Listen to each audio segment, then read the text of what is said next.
Howdy, everyone. Welcome to the third and final part of our Real Good Wrestling Awards for 2023. We've done basically everything: top promotions, top matches, top women's wrestlers, top tag teams. And now we're finishing off with the big one, the one everybody wants to see: top 50 male wrestlers of 2023. There was a lot of stuff to put into consideration. My criteria is pretty simple. Uh, Consistency throughout the year. If somebody has a great first 6 months but does nothing for the next 6 months, they probably won't make it onto this list. If they just have nothing to do for a substantial part of the year, probably not gonna make it on this list. And the other main thing is just like consistently having great matches and great promos. I don't put too much stock into how big of a draw they are or how much they like win canonically or anything like that. I just like good wrestling. So this is a list that I think does a pretty good job showing off who this year did the most good wrestling. Now, of course, I do have blind spots in my pro wrestling watching. I don't watch that much CMLL or AAA. I haven't seen that much out of Dragon Gate or Noah, or I've seen enough Noah or AJPW or BJW out of Japan, and I got no idea what the fuck is going on in most of Europe except for Rev Pro. So that's a lot of blind spots, but whatever. We're gonna begin with honorable mentions. Honorable mentions are pretty mostly all AEW guys actually. These are all guys who definitely did some solid work, but just kind of fell off towards the end. Mark Briscoe, Commander, Juice Robinson, Chris Jericho, Sammy Guevara, all show brief flashes. Sammy Guevara with that excellent Four Pillars match at Double or Nothing. Chris Jericho with a couple of good matches against guys like Ricky Starks, the Golden Jets versus Young Bucks, stuff like that. Just Robinson for the little run that him and Jay White had at the beginning of Collision, and Commander, who's been pretty consistent, but just barely didn't make the list. He came out like 51st. Number 50 is one Cody Rhodes, who hasn't had one individual classic. I think the best match he had all year was probably the one against Brock in Detroit at SummerSlam. Um, but yeah, weird year, of course. The first 4 months, it looks like he's the top guy. Wins the Royal Rumble, goes on WrestleMania, of course, loses to Roman Reigns, and what will go down as a terribly missed opportunity for WWE. And then enters this feud with Brock, which is kind of weird. The matches are good, but the storyline reasoning isn't really there, and it drags out for a bit while. And then you just kind of wrestling Judgment Day throughout the rest of the year, which are all good matches, but none of them are like eye popping or like, oh, you gotta go out of your way to watch this. But the reason Cody's here is just simply he's the most over babyface in WWE, and everything he's been given, even if it's not always a lot, he hits it out of the park. 49 is Alex Shelley, uh, who it's nice. It's nice when a veteran wrestler who is a career tag guy gets a run at the top of a major promotion. Of course, Alex Shelley, in the wake of Josh Alexander becoming injured, takes the Impact title off of Steve Maclin. And what originally we kind of thought was just going to be a quick little reign till Josh Alexander's reign gets back. It's actually been a pretty meaty one. Great matches, of course, alongside Chris Sabin as part of the Motor City Machine Guns, but also in major title defenses against guys like Maclin, like Josh Alexander. He's had a couple matches with him that have been great. Just tons of great stuff, great work all throughout the year, and good on Alex Shelley for making it not only onto the top 20 tag team wrestlers, but also top 50 male wrestlers of the year. 48 is Josh Alexander, however, who, of course, had a big stretch of time where he was injured, but if you go back and you just look at what he's done with the limited amount of time he's had in wrestling this year, uh, yeah, incredible stuff. Of course, as Impact's longest reigning champion, currently he's their ace, the ace of the entire promotion. So everything Impact's quality very much was on his shoulders for the first like 6-ish months of the year, and he did a pretty good job of making Impact a quality third major North American promotion. Matches against Mike Bailey on free TV, Macklin. He dragged Bully Ray to probably his best performance in like 20 years. Just solid stuff all around for Josh Alexander. His match most recently with Zack Sabre Jr. against the Motor City Machine Guns. His brief work in New Japan just offers that Kurt Angle level wrestling ability. Um, he's powerful, can do a lot of the technical stuff, can do some of the high flying stuff. He's what you want in this kind of North American main event style. 47 is Lio Rush. I freaking love Lio Rush. Maryland boy represent.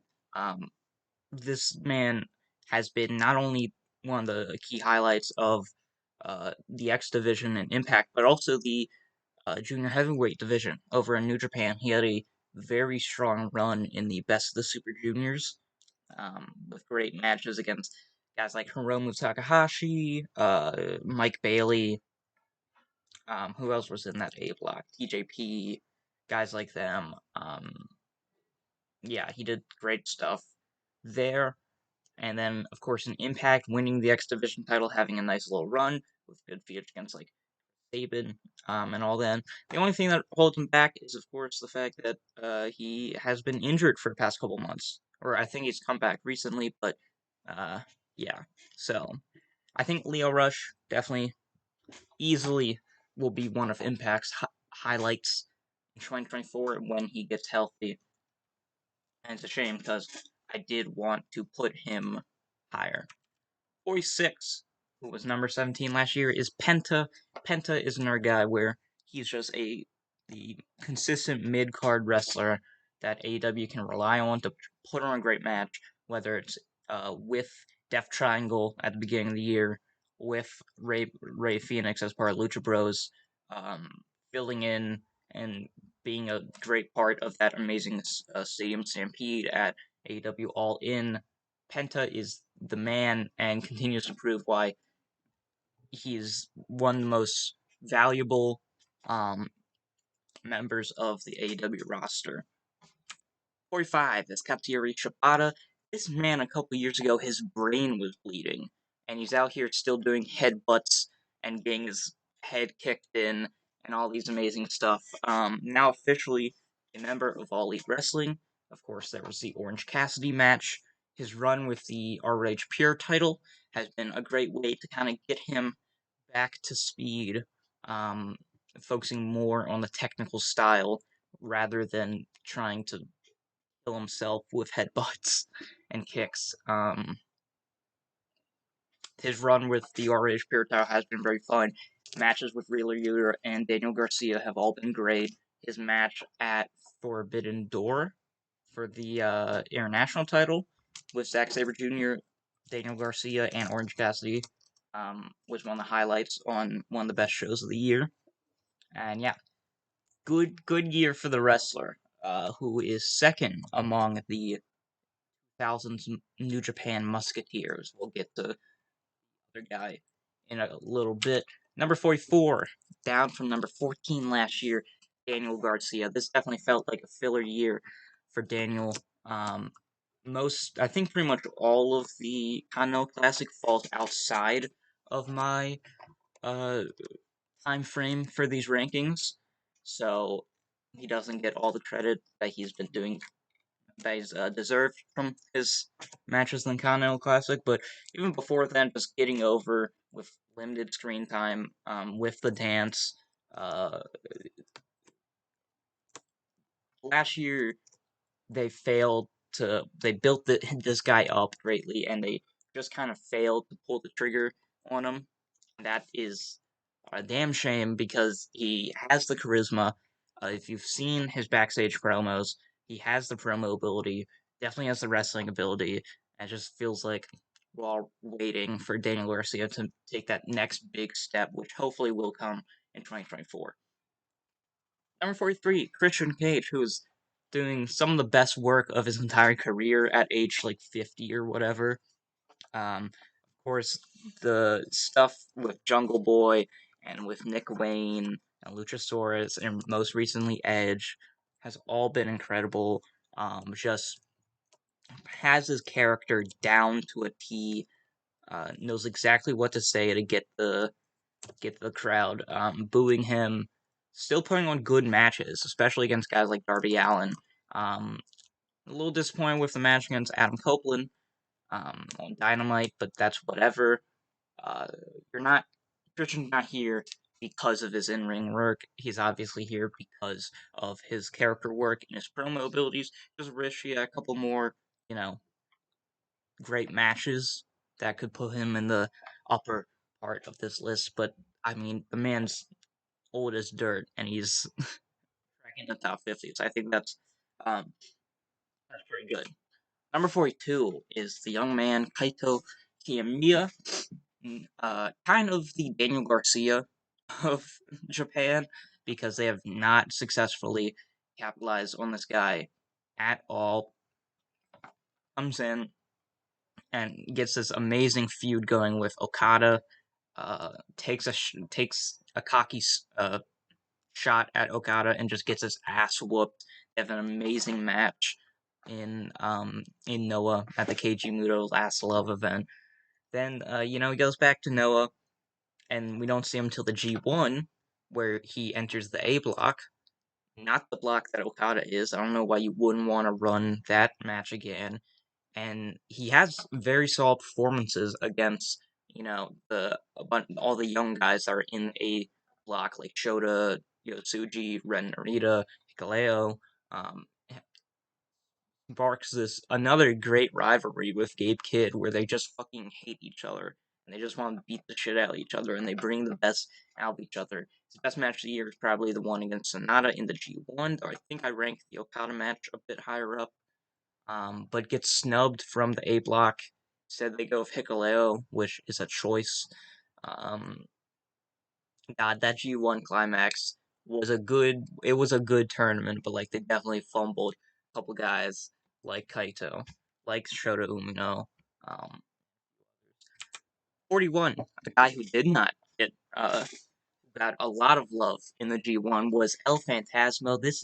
He is officially uh, the guy I want to see explode in 2024. He's almost there. He's entered this great tag run with Hikuleo, starting off as a cocky, flamboyant uh, heel, and then smoothly transitioning perfectly into being a cocky, flamboyant babyface. The run in the G1 was incredible. Just classics against Osprey and Okada. Really loved his match against Kenta, where most of the action takes place before the bell rings, where they just beat the shit out of each other. And yeah, his team with Hikuleo is fun. Guy is crazy athletic, and in a New Japan that is not going to have Osprey with it. Um, with New Japan that's just always losing talent between Shibata, Ibushi, Osprey, Jay White.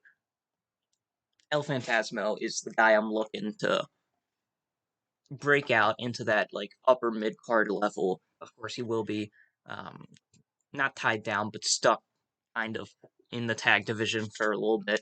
But when it's his time, New Japan has to uh, take take it with this guy, and like the audience clearly loves him in all the shows. As far as merchandise you see in the crowd, he's like up there with the top guys. Future's very bright for El Phantasmo. Number 40 is similar to Daniel Garcia, is Wheeler Yuta, who was number 11 last year, and yeah, um, dropped the ball.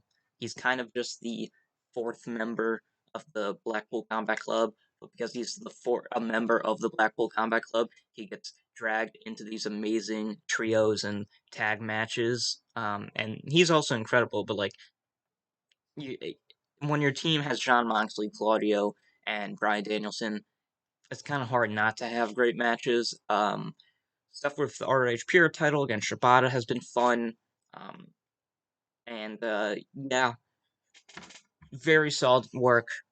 Um, he was amazing in the Stadium Stampede as the whipping boy who just gets his ass kicked at the end. Um, Good match against Orange Cassidy as well. Began the year with a good match against MJF. Another guy where it's like, what you waiting on AEW? Just pull the trigger with them. But hard to break out when you're surrounded by three other people who will be on this list. 39 is Adam Cole, baby. Weird year for Adam Cole. Comes back around April-ish. Has a kind of mediocre, disappointing match with uh, Daniel Garcia. Then he moves into this feud with Chris Jericho, which is very fun. But like, he's not even the best part of the feud because the best part of the feud is Jericho versus Roderick Strong. And then they have just a stinker of a match at Double or Nothing. And they moved into this MJF feud with an amazing 30-minute time limit. Of course, the Better Than You Bebe team, amazing character work and vignettes, and just being the most talked thing in pro wrestling for a while, to main eventing All In. Um, yeah, pulling double duty at All In.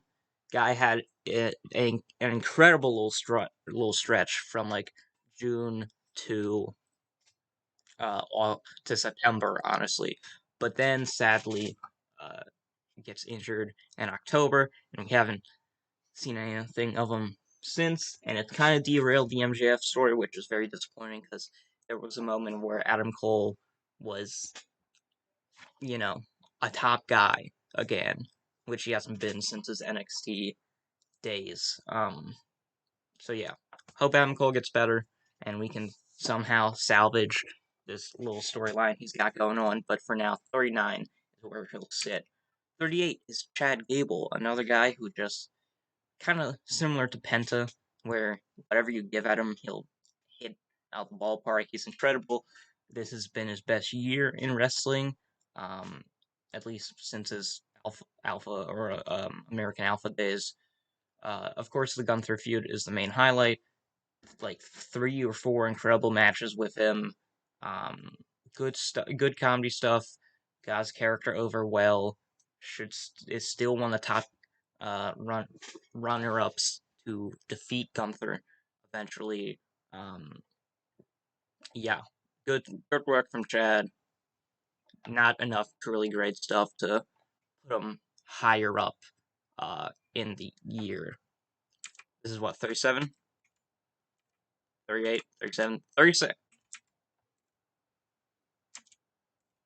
41, 40, 39, 38, 37 is the IWGP champion Sonata, who bit of a up and down year for Sonata. Of course, everything really begins with the New Japan uh, Cup.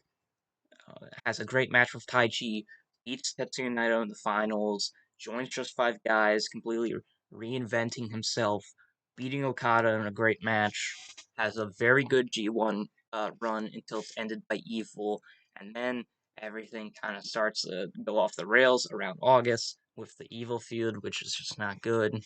Um, and has been pretty quiet ever since. But those early months of the title reign were great. 2 phenomenal defenses against Yota Tsuji and Hiromu Takahashi. Of course, the match where he won it off of Okada was great. Yeah, so good stuff for Sonata, but this kind of exposed him a bit as probably not being the top guy that New Japan wants him to be, which is kind of the story of Sonata, and will feature heavily in his match with Tetsuya Naito going into Tokyo Dome this year. 36 is Finn Balor, who has been mostly doing tag stuff, and all the tag stuff he has been doing has been good, winning tag titles, I think like twice now. He's a 2-time champ with Damian Priest of the Judgment Day. weird match with Edge at WrestleMania. Just kind of your standard WWE plunder match, but I gotta give him credit because the gash in his head when Edge throws a ladder at his face, it is disgusting. On the same show where Shane McMahon completely destroys his Achilles or yeah, whatever it's called. That was probably the scariest injury of that show. And the fact that he powers through it just shows how legendary he is. Then he moves into an excellent feud with Seth Rollins, probably the best work the World Heavyweight Championship has been involved in its short existence. And now he's in a pretty solid tag role, so yeah, good stuff for Balor this year. 35, however, is Damian Priest, who has definitely taken the lead role in the Judgment Day outside of Rhea Ripley, of course. Winning Money in the Bank was massive for him, elevating him to that top star status. Of course, all the tag team stuff with Finn Balor and Dominic Mysterio has been a bit quiet for the past couple months, but you look at how well he worked that Bad Bunny match in Puerto Rico at Backlash, taking this guy who's not a pro wrestler to a great incredible pro wrestling match, has to be applauded. So overall, just his stock rising, kind of like LA Knight this year, but like also with good wrestling matches. That's harsh to LA Knight, but he isn't on the list. 34, a CM Punk, who literally only has 3 months, yeah, 3 total months of actual in-ring work to judge, but those 3 months were incredible, man. The debut episode of Collision, him and FTR versus Samoa Joe, Jay White, and Juice Robinson was phenomenal. Also, CMFTR versus House of Black, his run uh in the Owen Hart Cup with Ricky Starks uh, was also great. Everything he did had this like veteran, smart, like masterful psychology that went along with it. That was so fun to watch. His match against Kojima at Forbidden Door, he knows exactly how to play off the crowd, and it all culminates in that incredible opening match with Samoa Joe in All In. So yeah, CM Punk could probably be higher if he wasn't such a fucking idiot. 34 is Seth Rollins, who he will be moving into a feud with for this next year. Seth Rollins, a lot of people are down on, and that's because past couple months of his title reign have not been great, but that first half of 2023, there was something with Rollins. What was his Mania match? Yeah, brought Logan Paul of all people to a good Mania match. Wins the Night of Champions match against AJ Styles to win the World Heavyweight Championship, and he's just been defending it every chance he gets with very good to great matches against you know, the Finn Balor feud, uh, Jey Uso, great match with Sami Zayn, great match with Drew McIntyre. Um, the Shinsuke stuff was hit or miss, but I enjoyed it. And the main problem with Seth Rollins is just that every buy he's gone against has just kind of been more interesting. Um, Babyface Seth Rollins is not made to be a good guy, a champion, a dominant champion like heel Seth Rollins is designed to be. He's much better at chasing the title. Um, so yeah, people definitely started turning on him as the year went on because his gimmick currently is has a bad back but does not sell the back, and does New Japan moves but doesn't do them well. Because very much feels like Seth Rollins is trying to be 2015, 2018 Seth Rollins, and he just isn't that guy anymore. At least with his current state. If he took a couple months off and rehabbed, I'm sure he could get there. But as of right now, hype for Seth Rollins is not very high.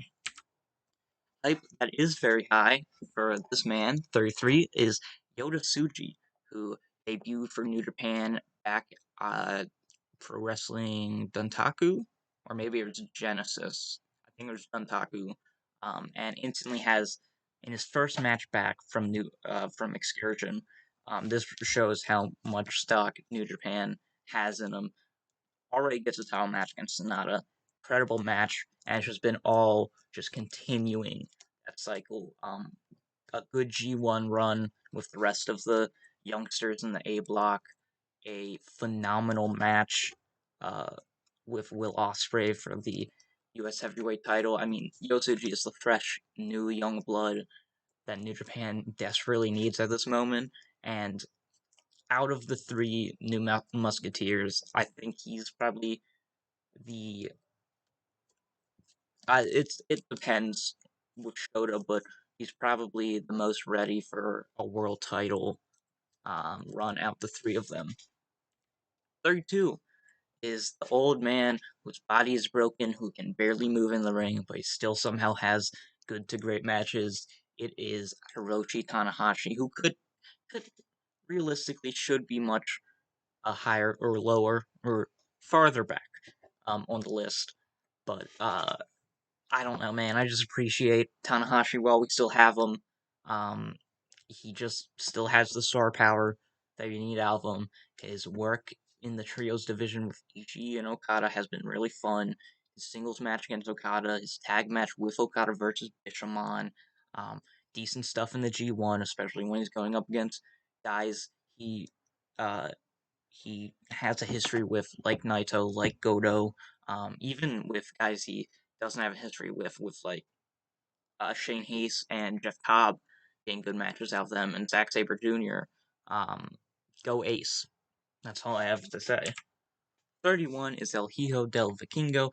This will this would he would be much higher if he was in any promotion other than AAA. It's weird because he's like outside of Roman Reigns, the longest reigning current modern day uh, champion of a major promotion. That AAA Mega Championship reign is at like 700 days by now. But it also keeps him tied to AAA, where they don't have as much of the talent. Of course, his two matches with Kenny Omega, where the highlights of both of their or highlights of the Kingo, because Omega's highlight was definitely the Osprey matches. But yeah, those were great, and his match with Commander, this influx of luchadors into AEW has been one of the smartest things the company has had, especially on Dynamite, where you get a lot more of the flippy shit. Him and Commander and Gravity and Dralistico, all them along with the luchadors that are already there, like Penta and Rey Fenix, have brought a consistent quality to the undercard of AEW shows, which is something that AEW has needed for a while with the kind of, you know, flux state that the company has been in. Hijo del Vikingo has definitely been a highlight and a win for them this year. Still waiting for him to sign that contract. Um, Number 30, Konosuke Takeshita. This is a tough one, man, because similar to Seth Rollins, people have turned on this guy real quick, and I understand why, because the Don Callis stuff post All Out with that match with Omega just hasn't done anything for him. But, like, if you look at before that, you know, his work in DDT, he had a great match against, had Jericho's best match of this year, had one of Omega's best matches at All Out, was a part of that great Blood and Guts match, um, was also part of that very fun trios match at All In. Konosuke Takeshita is still one of the brightest young talents. Maybe 2024 will be his year, because along with Wheeler Yuta and Daniel Garcia, those three should be your three young guys that you're looking to push. I guess the four pillars are already that, but the other young guys, you get what I'm saying. Stupid. 29 is Shota Umino, who had a better year than both Ren Narita and Yota Tsuji, had the better Osprey match between the three of them at Power Struggle. This kind of storyline that's been cooking with him that's kind of been bubbling up from beneath to the surface of him, having all these expectations to be the next Tanahashi, to be the next Okada, to be the next Muto, but uh, just not quite being there yet, and him being frustrated by that um, has added a lot of depth to him, along with uh, incorporating a lot of the Blackpool Combat Club, John Moxley styled wrestling with the Death Rider and the elbows and everything. Has an obvious connection with the fans, and the future is definitely bright for young Shota. Highlights are, of course, his Ospreay match, his Ren Narita match, his Yota Tsuji match from the G1, um, and plenty of other great stuff, especially in tag wrestling. Uh, his little his little interactions with Okada whenever they meet in tag matches is always fun, along with his work uh, as an unofficial member of the Blackpool Combat Club. So the Blackpool Combat Club kind of has 50 or 5 members on this top 50 list, even though they only have 4 official members. 28 is El Desperado, very much the Penta of New Japan, just being a consistent mid card act for them that always gives off great quality. His death match with John Moxley, also his tag death match alongside Jun Kasai, and I forget who the fourth man in that match was, but he was someone else. His work in the G1, that B block, or sorry, the Best of the Super Juniors, that B block was not nearly as strong as that A block, but he still put on good matches against like Master Wato, Robbie Eagles, guys like them. Um, was member of Strong Style briefly for when that team was still around. I mean, El Desperado is definitely a oh shit, we need another guy in this mid card act or this mid card segment. Throw Desperado in there and you'll get a good match out of it. 27 is Kevin Owens, who's definitely this much more of a strong first half of the year than last half of the year, although last half of the year has also been solid for him. Um, Going back, incredible match with Roman at the Rumble. Really loved the story that match told. Of course, it did get overshadowed by the moment afterwards, but the match itself, Owens did an amazing job at. To the incredible 5 stars tag match that main evented WrestleMania Night 1 with Zayn against the Usos, to a solid, if kind of underwhelming run with the tag titles with Zayn.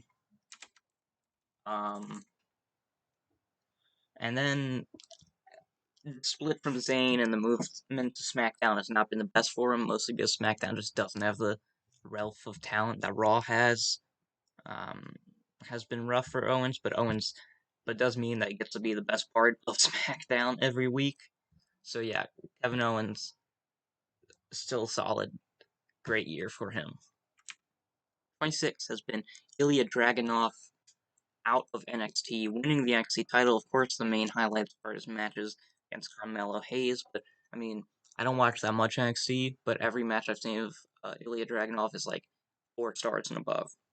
It just puts on incredible quality with not necessarily the strongest roster. Of course, NXT has its gems, but still a developmental roster.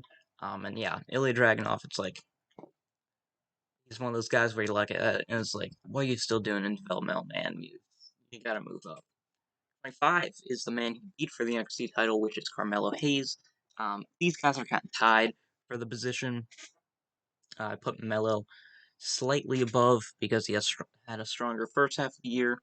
Um, and he's dragged good matches out of like Baron Corbin, um, great match with Braun Breaker, great match with Ilya Dragunov, very much the face of this NXT, and it looks like he's getting called up, which is even better, because he's getting called up to SmackDown, which, like we already mentioned, desperately needs more guys to help bolster the mid card scene over there. So, yeah, good stuff from Melo this year.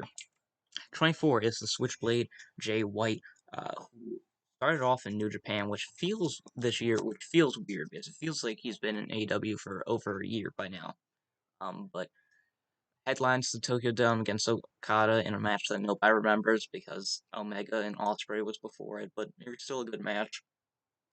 To an incredible match with Eddie Kingston at Battle in the Valley, which kicked him out of New Japan, to coming to AEW, doing solid work with Ricky Starks before swiftly kind of transitioning into the Collision, definitely benefiting with um, being partnered with Juice against FTR and CM Punk and all them. Then just all of Bull Club Gold has been so entertaining. Now his feud with MJF, which had its ups and downs, but Jay White was consistently probably the better half of that feud. Um, yeah, I mean, I got nothing to say for Jay White. His what it's looking like for him for the next year, which will be December 2023 to November 2024. Already he's one of the top guys again with his great run in the Continental Classic, and yeah, Jay White is definitely a guy that has to grow on you for a while, and I was not um, expecting him to grow on me as much as he has. Just his psychology and his selling and looking like this, looking weak when his games come up, and which only makes you hate him more when he like cuts off a baby face or like cheats to win. One of the best heels AEW has right now. 23 is Shingo Takagi.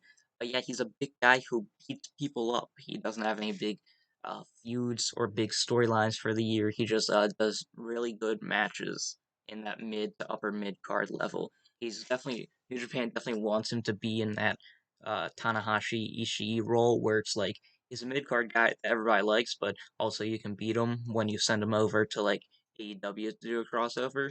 But Shingo Takagi is just so good that that doesn't really work. So he just wins anyway. Great G1 run in the C block, which was basically the big beefy boys busting meat with Eddie and Ishii and Finley and Hinare. Both matches with Hinare. Great match against Taichi. To this recent run with the never open weight title, defeating Tamatanga. To all the tag matches as part of Los Ingobernables de Japan. Incredible stuff. Every single time from uh, you know 22. Sami Zayn, of course, was the hottest man in wrestling for the first 4 months of 2023, with that incredible match against Roman, of course, the main event at WrestleMania. Already gone over the tag matches with KO, but what puts him above Kevin Owens has been that he's had a much stronger post ending of their tag run with incredible matches against Drew McIntyre, Seth Rollins, um, being part of this Judgment Day storyline for a storyline that died in hype very quickly. He still like managed to bring people back into it because he's just such a good babyface promo. He's such an asset to the company, and he definitely deserves a world title reign. Uh, 21 is Samoa Joe, who's done some of the most interesting character work this year. His brief partnership with MJF has been fun. His massive reign with the ROH TV title has been great. Great matches from Mark Briscoe. Fun feud with Wardlow. TNT mini feud he had with Darby Allin was incredible. This is one of Joe's best years in a while, probably since his first run in NXT. Uh, yeah, this Mojo is awesome. He's the best. We all Joe quickly becoming one of my favorites of all time as I look back at more and more of his work. Joe's great. Number 20, Swerve Strickland, who has had a boom um, these past couple months, of course, with the Hangman feud, which has just done incredible work for him. Both matches were incredible, entered my top 50 match of the year. Um, had a first half of the year that wasn't bad, and in fact, it was pretty good with the whole Mogul Embassy stuff, but he just kind of felt like he was getting lost in the shuffle. So it keeps him still in the top 20, but outside the top 15, which I think is a fair assessment. A lot of people have recency bias and playing him in his top 10, which, sure, he's top 5 for the past, like, 3 months of the year, but I think 20 is a good spot for him, and he's definitely a guy who, if I had to bet, will probably move up a couple slots next year. 19 is Eddie Kingston, who's just so likable every time. Winning the ROH Championship against Claudio in New York was an incredible moment for him. Him going to Japan and having that great G1 run with Takagi and with Ishii, consistently being the best promo in the business, hands down. Everything he touches turns to gold. Teasing a future feud with Moxley, um, killing Wheeler Yuta multiple times. Incredible character work. Probably the best character, one of the best characters AEW has. Again, just so likable, brings that kind of all Japan old style, 90s style, Kings Road style to AEW, which makes his matches unique. And yeah, I don't want to just list highlights, but like the Claudio matches, the All In match, the Forbidden Door match, great stuff all around from Eddie Kingston. Uh, Especially from this recent Continental Classic, which doesn't count, which makes me angry because boy, do I want to talk about that Continental Classic.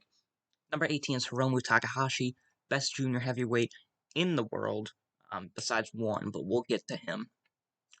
Yeah, I mean, wins the junior heavyweight title in the Tokyo Dome in a great four-way with Taiji Ishimori, El Desperado, and Master Wato, and has just been carrying that division on his back this whole time. Of course, also doing great work in other promotions like DDT,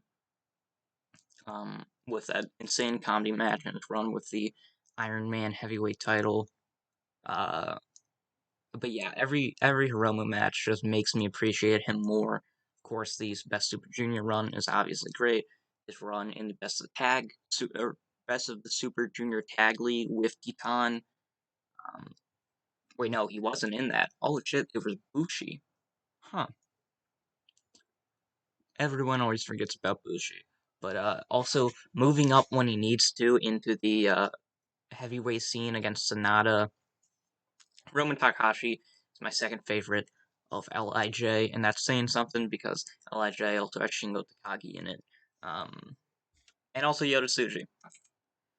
So number 20, 19, 18, 17, Claudio Castagnoli, who hasn't had as many amazing singles matches as Kingston or Hiromu, but is easily one of the best tag wrestlers of all time, and continues to show that this year with all the Blackpool Combat Club stuff. Um, him alongside Wheeler Yuta and Jon Moxley just produce some of the best trios work in AEW, which already has the best trios work in wrestling. Claudio's a beast, along with his ROH title run. Um, his matches with Kingston are the obvious highlights, but yeah, Claudio is always. I feel like as long as Claudio is still a major wrestler in North America, he's gonna make it onto one of these lists. 16, Tomohiro Ishii. Oh yes, same thing with Shingo Takagi, but more. He just hits people very hard, and he runs around hitting people very hard. And sure, he loses, but no one cares. He's just as popular as ever because he just hits people so hard. Um, yeah, I've already pretty much said all the highlights of Ishii's year in other people's entries. Trios work with Okada and Tanahashi. Incredible G1 run, as always. Very fun Dynamite match with Jon Moxley. Ishii is the GOAT. He's the best at his style. 15 is Zack Sabre Jr., second best technical wrestler in the world. Yeah, the TV title reign hasn't hindered him, but it's kept him back from his full potential, being limited to just 15 minutes. But every TV title match uh, is good. Lots of work in Ring of Honor. Um, just having highlights with guys who don't usually have bringing the best out of a lot of people, like Ren Narita, like Blake Christian and ROH, like Mike Bailey.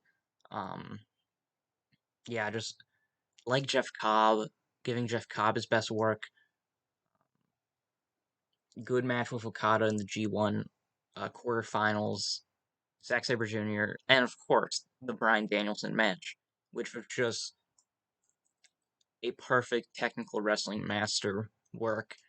To being arguably the best promo in New Japan right now. He's the guy where it's like, whenever they get rid of this television title, instantly bump him up to main event world heavyweight title picture.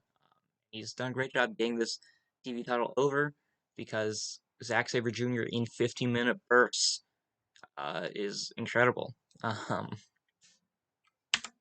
14, Tetsuya Naito.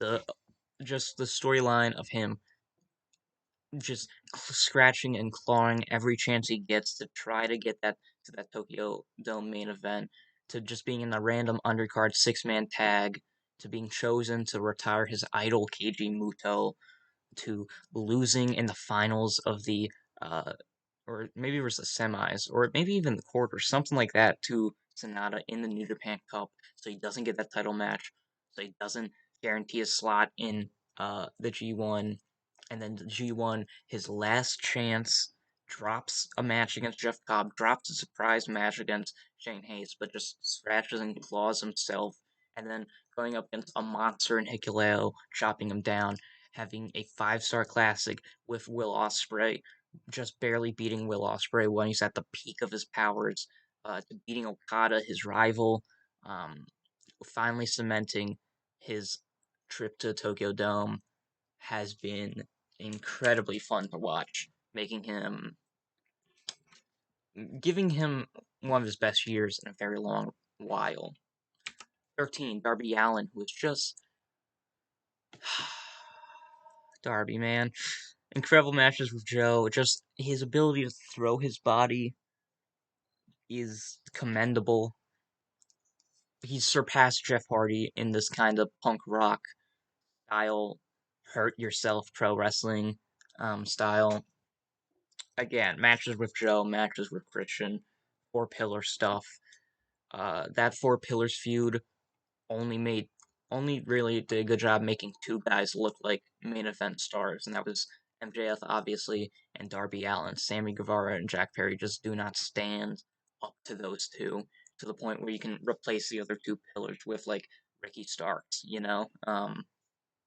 Yeah, incredible, just incredible wrestling all year round with Darby. Could be higher, but he does get stuck in a lot of tag wrestling matches with Sting. Number 12 is Gunther. uh, very much a man held back by the promotion he's in, because he is a top 5 wrestler in the world right now.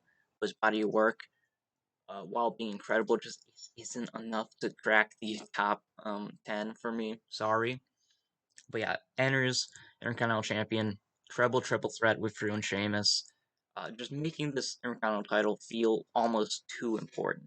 Like they have a World Heavyweight title in Raw, and that World Heavyweight Championship feels lesser. The Universal Championship feels lesser. Gunther is easily the top guy in WWE right now. His feud with Chad Gable, with Drew McIntyre, Matt Riddle, giving Matt Riddle's last great match in his WWE run, everything. Gunther's just, he's a perfect wrestler. He's a perfect wrestler.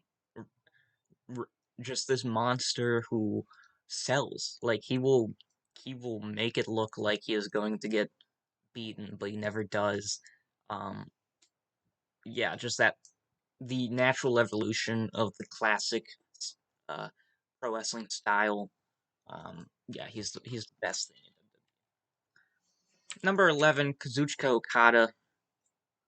I mean, Kazuchika Okada slept walk his way through this year, and he still got barely outside the top 10. Enters the year World Heavyweight Champion, enters the year beating Jay White for the World Heavyweight Championship. Has a pretty short run, but has a good match with Tanahashi before dropping it to Nada. Then entering the Trios title division, which we've already mentioned multiple times, and having uh, a, a good G1 run. I mean, obviously it was a good G1 run. It's Okada facing Ospreay and facing El Phantasmo. Also, good match with Yoshihashi. Let's give that man the respect he deserves. And then of course, finals with Naito, quarter or semifinals with Evil and quarterfinals with Zack Sabre Jr. were all good. Of course, his work with Danielson at Forbidden Door, which wasn't quite as good as it could be because of the injury, but yeah, this current character of grumpy old man Okada is perfect for him, and I can't wait for the rematch with Danielson in the Tokyo Dome, January 4th.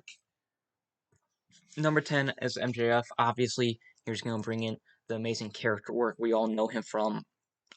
His best work is when he is able to bring out subtlety and realism that we saw glimpses of in the CM Punk feud from last year. I don't like goofy MJF as the top guy in the company. Um, even though he does do comedy well, a lot of times it feels like he's just doing stuff to get a pop out of the audience, not for any like greater reason. Resorts to cheap tactics as a performer a bit too often. That keeps him out of the top five. But like his work, uh, helping to rebuild AEW after the crazy 2022 they had. I like the Four Pillars match a lot. Danielson feud made him just feel like this absolute monster of a character. Just ear just going from this irredeemable asshole scumbag to the comedy goofiness of the Four Pillars feud is like shouldn't work, but it does because it's MJF.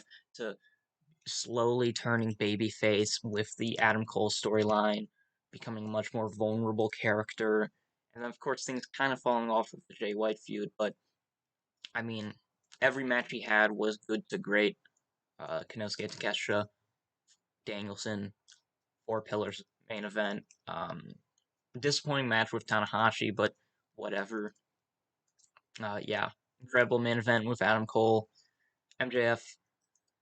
If you just take out if you reverse Adam Cole's foot injury and you let that story continue the way it was supposed to, you could be easily looking at a top five run. But that shows you how tight things are getting as we enter the top 10. Number 9 is Orange Cassidy, just a workhorse, the ultimate workhorse of the year in all of pro wrestling. Wrestling like over like almost twice a week between AEW's three shows, just banger after banger with the international title, taking this guy everybody saw as just kind of a comedy character who can do good wrestling to just a great wrestler who also does good comedy. How he's because that title makes Orange Cassidy legitimate. So when Orange Cassidy loses it in that incredible match with John Moxley, and he realizes that he needs that title because uh, it it means he's worth something, was such a great story. Just all of his matches on Dynamite is very much a substance or a. This is a case where quality over quantity or quantity with quality, but definitely a hell of a lot of quantity. Just every match he had was good. So yeah, number 8, Hangman Adam Page, who this has been his fuck everybody year. The rise of 2021, of course, everybody loves the realizing that being at the top isn't all that it's supposed to be in 2022 and kind of falling into irrelevancy, and then coming back in 2023 very strong with these just personal blood feuds against John Moxley and Swerve Strickland, culminating in the two best Texas Death matches I've ever freaking seen. To reuniting with the Elite, to have great tag and trios matches with the Young Bucks and in Blood and Guts and all that. Just Hangman on Page is the freaking best.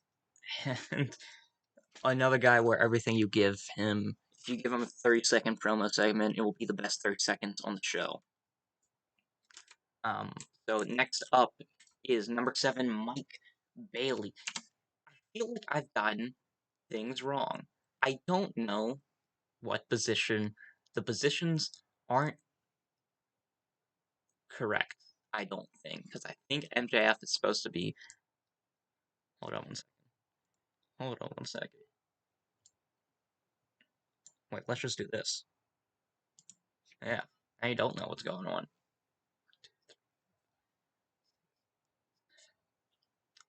I don't know where the confusion happens. 13, 14, 15, 17, 18, 19, 20, 21, 22, 23, 24, 25, 28, 29, 30, 31, 32. Okay, so Mike Bailey is number 5, which means Hangman was number 6, which means OC was number 7, MJF number 8, Okada number 9, Gunther number 10, Darby 11, Naito 12, Zack Sabre Jr. 13, and so on and so forth. So just take everything I've said for the past hour and increase it by 3, or decrease the rankings by 3. Oh, you didn't see the rest of the rankings. Shut up. No, you didn't. Okay. Oop. Mike Bailey. So, yeah, he's the best light heavyweight in the world. He's the best independent wrestler in the world, even though he's technically signed to Impact. Everything he does is incredible. I love him to death. He's so cool, and he's the best. Has a unique style, very martial arts, kicks focus. Sometimes relies too much in his matches on selling the knee or the leg, but I don't care. Incredible run in the Best Super Juniors. So happy that Japanese fans um received Mike Bailey the way I received Mike Bailey, which is complete and utter love. um, yeah, just find a Mike Bailey match and watch it, and you'll quickly get it. Him and Brian Keith, who's a guy I have to watch more stuff on, um, just touring the country on the independent circuit, putting on 4-star matches every time they face each other, has been great. He can do comedy. He had a 5-star match with Will Ospreay. Had a 4 3/4 star match with Josh Alexander. He's the best. Number 4, Kenny Omega. Get well soon, Kenny. I don't know why Kenny Omega isn't just the main character of AEW, but yeah, quality over quantity this year. Of course, the Osprey matches and the Katasha matches I can go on and on about. Same thing with the Vikingo matches, but having a little run in the first half of the year where he actually wrestled on TV, which uh, the Moxley Steel Cage match, the Wheeler Yuta match on Dynamite, the freaking the Jeff Cobb match on Dynamite. Everything this guy touches is gold. Golden elite, some would say. Very much Okada's style of somehow sleepwalking to uh number 4 on the list. We get to the big 3, and these guys you can change interchangeably as much as you want, but these are the best 3 wrestlers in the world. Number 3, Bryan Danielson enters the year with the MJF feud style of just you have to face all of these wrestlers, which means all of these wrestlers get great matches with Daniel Bryan or Bryan Danielson, like Brian Cage and uh, Bandito and Timothy Thatcher, and then culminating in the uh, MJF match. Another great match with Takeshita as well.